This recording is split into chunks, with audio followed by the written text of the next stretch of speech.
On Friday, Gonzaga will face off against Tennessee. Now, this is an exhibition between the two teams before the official start of the 2022-2023 season. Before the game, we are taking a deeper dive into both teams. Former sports reporter Karthik Venkataraman and now sports director for our sister station in Knoxville, Tennessee, joining us now. Karthik, it is so good to see you, my friend. You were here for several years and you covered the Zags, and now you cover the Vols. So we were both kind of like, we need to call Karthik. Oh, yeah. So Karthik, tell us, how have you been doing? And then let us know, what are your takeaways from what the teams need to do to pull off a win, I guess, for either team, because now you have to stay neutral. Yeah, it's pretty cool. I didn't think I'd be on KREM so soon after leaving. It's only been a little over a year, so it's good to be back. Yeah, it's really cool. When I saw this matchup come out, my first thought was just as much as yours. I was like, oh, that's the last men's basketball team I covered over there at Gonzaga, and now I get to cover Tennessee men's basketball. It should be a fun game.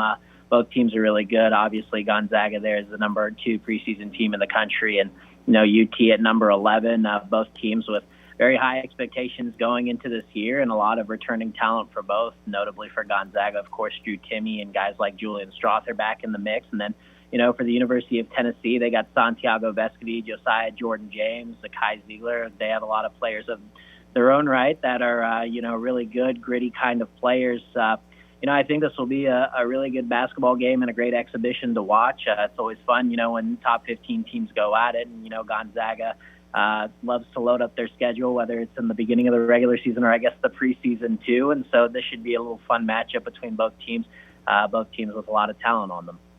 Now, Karthik, of course, like these two teams, they're not really that familiar with each other. This is only their 7th time playing each other, and the last time they played, it's been a few years since that's happened. So what are some key things that fans should look out for if they're planning on watching this game?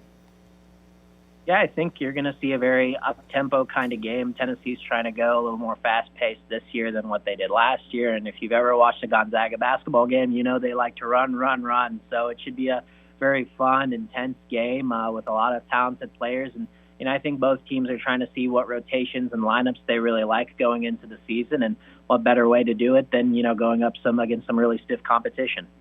And Karthik, this would normally be kind of a closed scrimmage for, Gonzaga fans back up here in Spokane. This is actually going to be on pay-per-view, though, which is kind of adds a different layer for fans, and it allows them to kind of get a sneak peek. Tell us a little bit more about this. Yeah, I think it's really neat what both teams are doing. Both Mark Few and Rick Barnes, great people as well as great coaches, and so they're setting up this game for charity that's going to help, people of color that are looking for athletic administration type jobs and help mentor and shape their future. So, it's really cool what they're doing, for this foundation, for this charity, and it gives fans a sneak preview to watch some really good basketball. So all in all, it's going to be a really cool experience. Can I ask you, though, about Rick Barnes and Coach Few, though? Do you know what that relationship is? We know they're friends, yeah. But does anyone know how they know each other?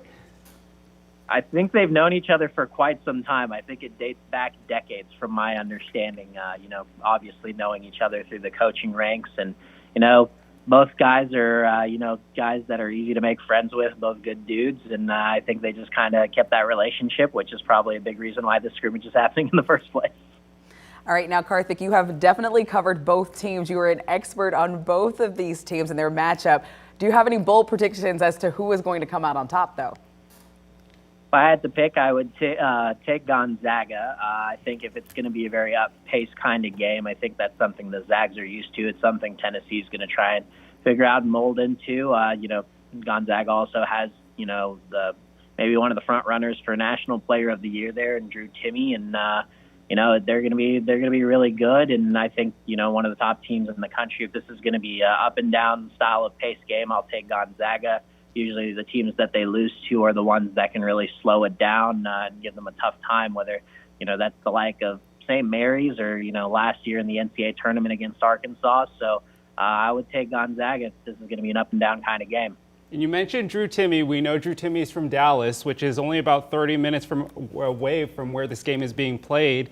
So can you tell us, do you think Drew Timme will get any playing time, though, in a charity game? And also, do you expect there to be a lot of fans for Drew Timme down in Texas?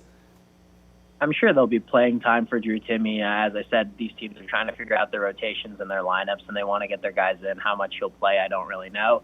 I'd imagine, being so close to home with that game happening over in Frisco, there will be, family members of his coming down. I know the Timme family is very passionate about Drew and, what he does. Obviously make a lot of trips to Spokane to watch him play. So, going right down the road shouldn't be too difficult for them. And I know, his mom and dad, Matt and Megan, probably will be there and cheering him on. And I want to ask you one more question for our KREM 2 Plus viewers. This is for our streaming platform. You've lived in both Spokane and Knoxville. Tell us, what would you say is the go-to, maybe food-wise or thing to do in Spokane that you miss, and what do you enjoy doing now in Knoxville? Oh, my God. I love Mango Tree in Spokane. That was my spot. Tim knows what it's about. I'm sure, Channing, you might have tried it. Me and my buddies, when we were back in Spokane, that's what we like to go do, and we'd go eat there. Places. I just love hiking around the area. That was something that we tried to go. I really miss Turnbull and getting to see the mooses at the reservation over there. That was really neat. And Spokane was a really beautiful place. Knoxville is beautiful in its own right. Very much of the same, mountains, etc. And there's places to go, hiking and explore around here. Beautiful lakes, and much like Spokane, the fall colors are absolutely beautiful here. So gotta love both. But I definitely miss Spokane here and there. Well, we miss you too. Absolutely. Now I'm hungry for Mango Tree. All right, Karthik, we appreciate your time today, my friend. We really appreciate you breaking down this big game for us. And of course, I know the Zags fans are very excited that you picked the Zags to win as well. Yeah, thanks for having me. I appreciate it. And don't forget, you can watch extended interview with our Locked On Zags, as well as extended interviews with Coach Few and the players right now on KREM 2 Plus.